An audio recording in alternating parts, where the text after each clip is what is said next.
Hey. What's up? You could tell I'm back to work because this is the fifth movie in 2 days I've seen. So as the two teenage girls on the website, Yay! it was important for us to go see The Edge of 17. Just like when me and Brian reviewed the movie about women's health a couple weeks ago. Because that was voiceless, so...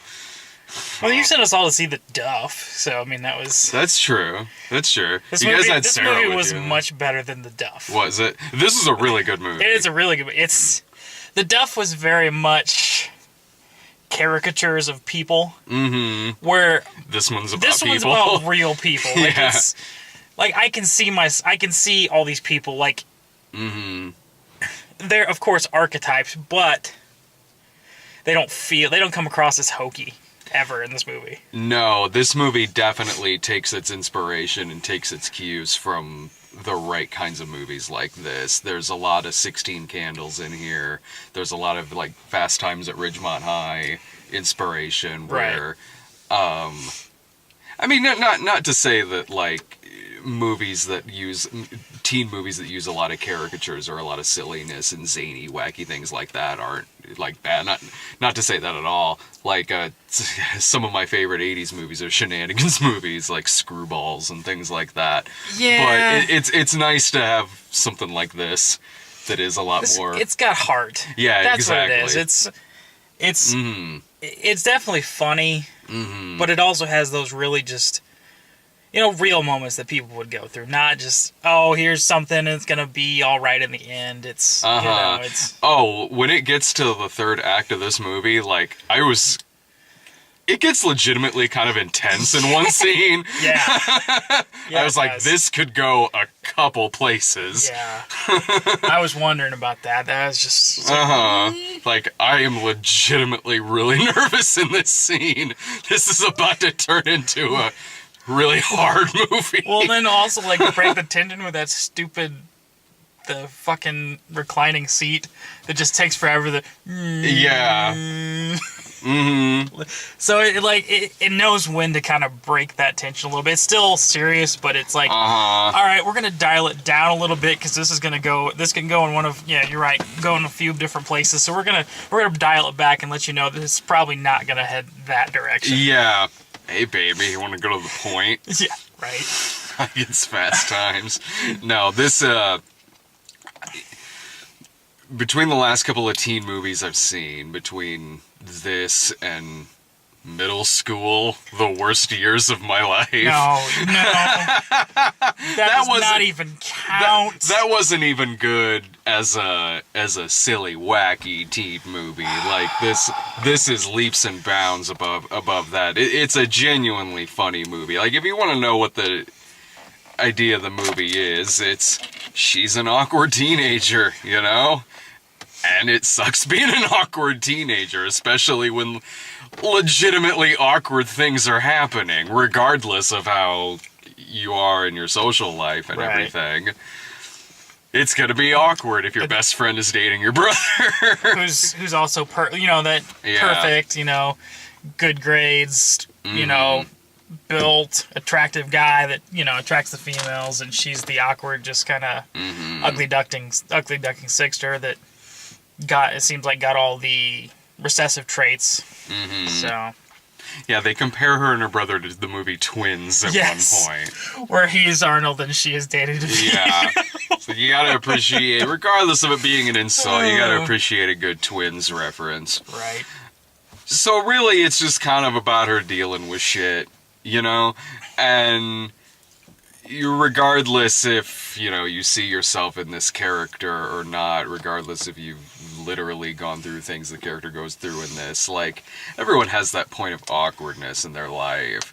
So you can relate in some way, shape, or form, or at least get an idea where she's coming from and how she feels about these situations. And it helps having a character like Woody Harrelson in there too, who's fantastic in the film. Like in the mentoring role, yeah.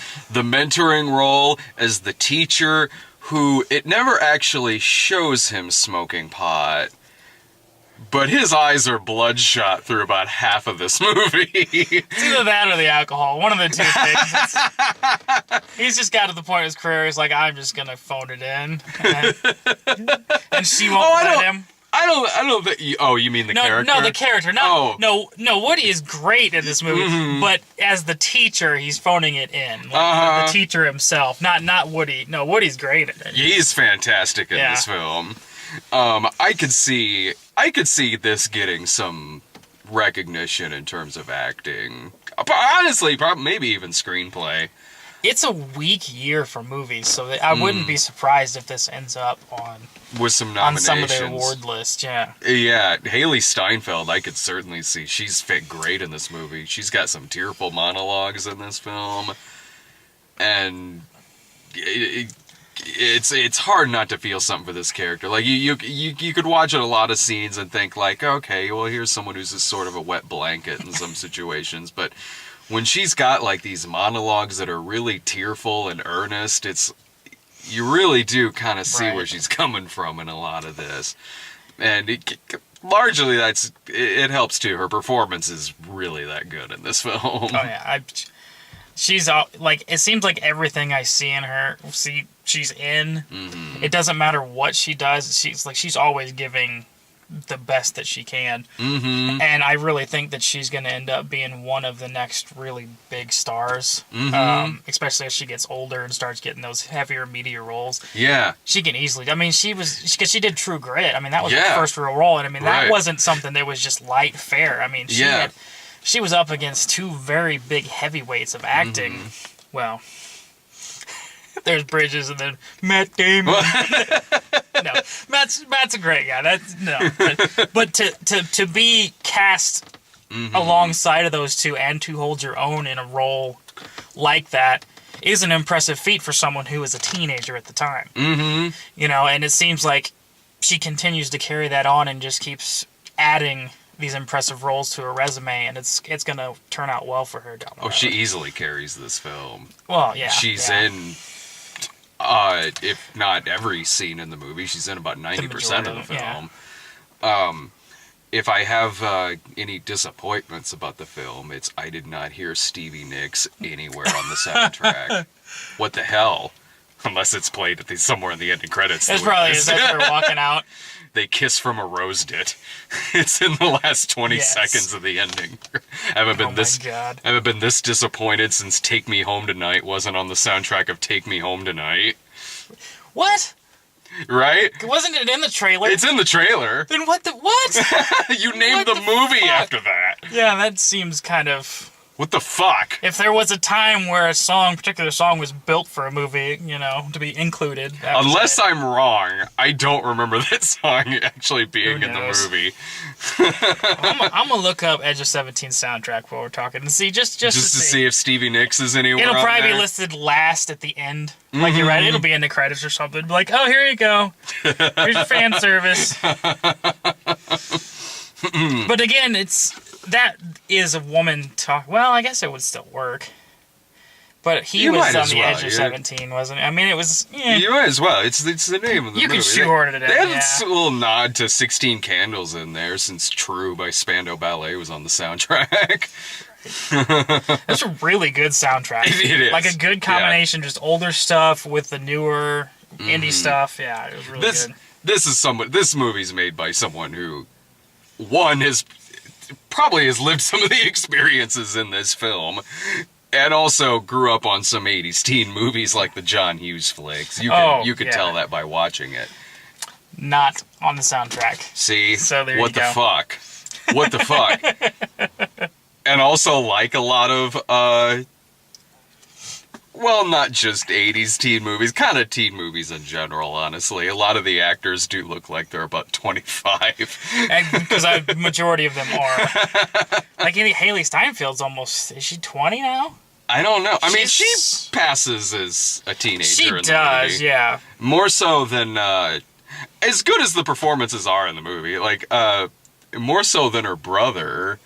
Oh, yeah, her brother looks like he's close to, like, in his late 20s, maybe even 30. Honestly, so does the best friend. Like, there's a part near the end where the brother and the best friend, the girl, are at this like kind of group gathering that they have to leave to go look for Haley Steinfeld, and they both look like they're about 30 at this part. Like, have they aged like 10 years, like, as the events of this night has gone on? It looks like they're like the parents away at a dinner party.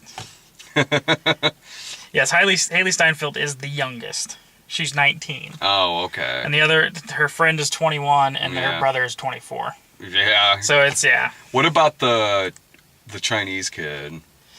Erwin. He looked like he was also about in his mid-20s. Erwin is 31. Are you serious? Yes. 31. Played a 17-year-old, yep. He looks 31. He does look 31. Oh, shit.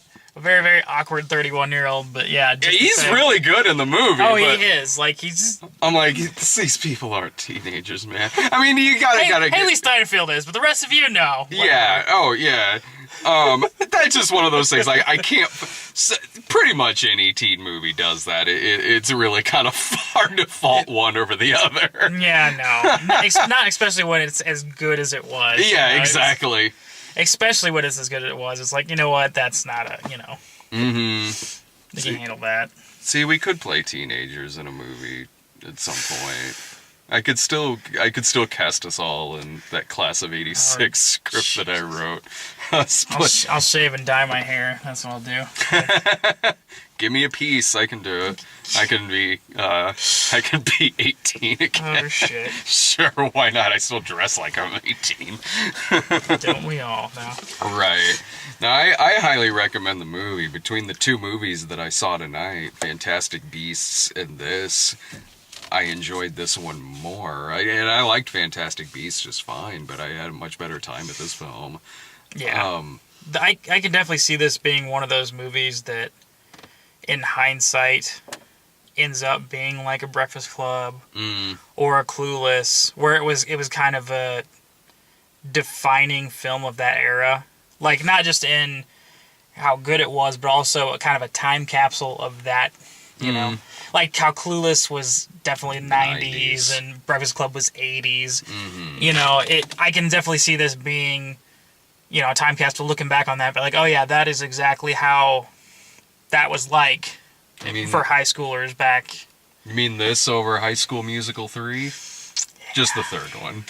That was the only theatrical. I mean, I love me some Efron, but a perfect time capsule of the 2010s. Yes. Dirty Grandpa. Oh Jesus! Fuck me till your heart starts beating. That's some fucking movie. That's truly a new classic. But yeah, no, I mean, this one is definitely, it's well written. Yeah. Without being hokey. Yeah. I don't know how old, because the director also wrote it. Right. And I don't know how old she is.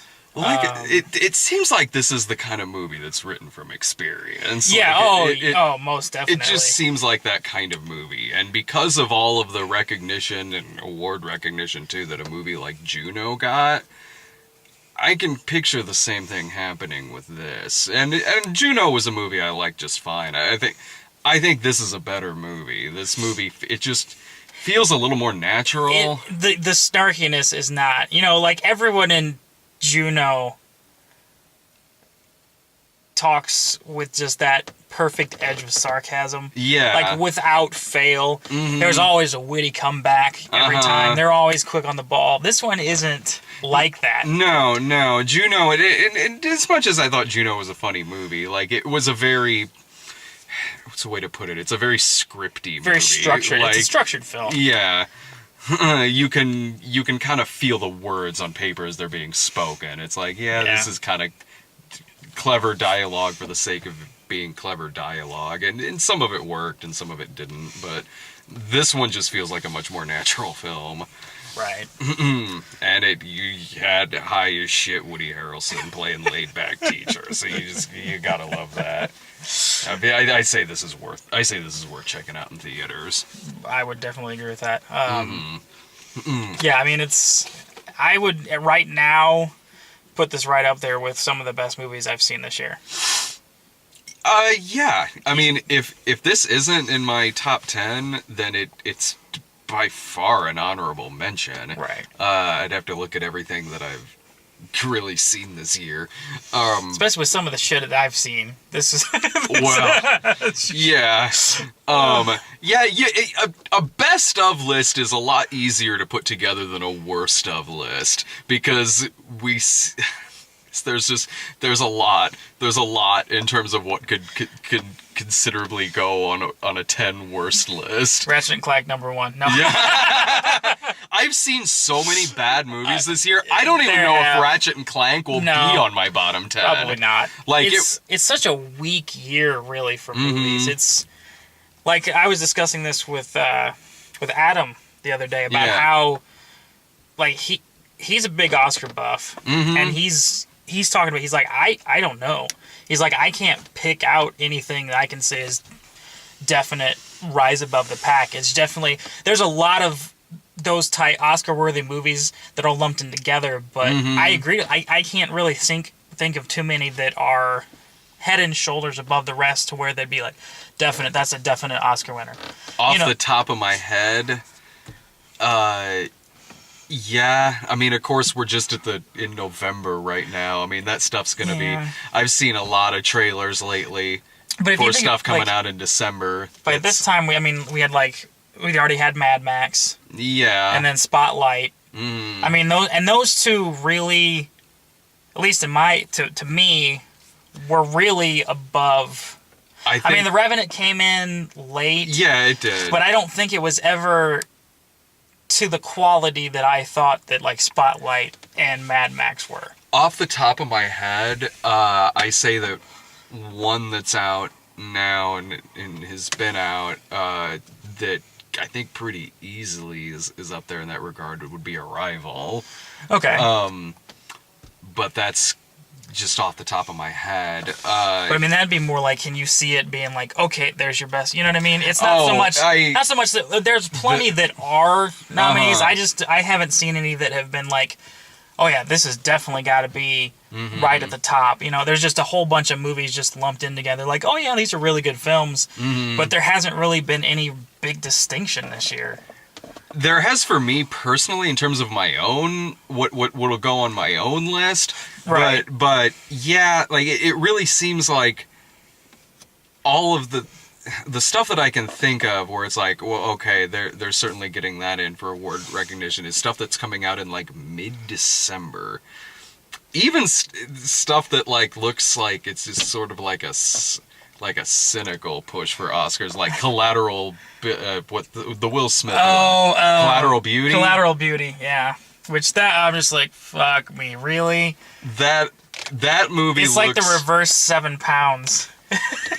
Yeah, like that movie could go a couple different directions. It could turn out perfectly fine, or it could be the year's extremely loud and incredibly close. Oh holy shit. I forgot about that damn movie. Now that DiCaprio has finally won his Oscar, now it's every year around this time we're going to get like a Will Smith movie where it's like he's trying really hard, like between Collateral Beauty and last year with Concussion. He wants that Oscar bad. They should have given to him for fucking Ali so we didn't have to deal with this shit.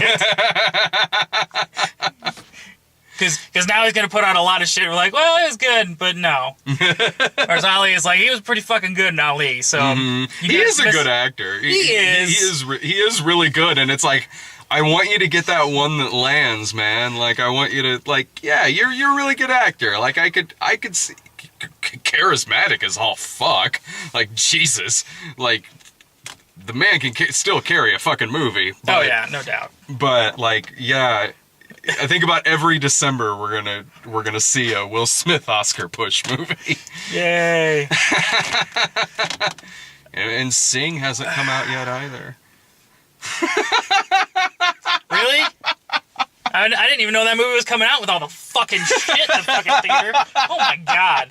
I saw that fucking picture, I'm just like, it can't be that bad. Oh, Yeah, it's that fucking bad. It's worse than it looks in the picture. It is. Like I didn't get it from the other on my Twitter and Jesus. over on Tumblr. You can see the pictures that I took of just all the Sing shit that's in that's in there. It's worse than I even hinted at on there, and it was bad in those pictures. But you didn't see it from the other way around, where it's all over the doors and everything. And you literally cannot walk 2 feet without walking Sing. into some sort of signage for Sing. It's the most ridiculous thing I've ever seen in my life. I like the Photoshop thing that the guy did. I retweeted it where it was. He said something like, "I don't know, man. It seems like there could have been a lot more Sing stuff in there," and he photoshopped it to where it was just like about 5 times as much. All over it. He made plastered. He even plastered it on the back of someone's shirt. That was good. That was good. Nice. That's close. That's about how it is. I mean, they're just dumping a lot of money into the advertiser for that film, so I hope they think they have just a surefire hit. I mean, it probably will be. I mean, they've been pretty good with their movies as of late, but man, if that thing falls, it's gonna fall hard. If it falls, I hope they fucking learn a lesson. Oh, that'd be nice.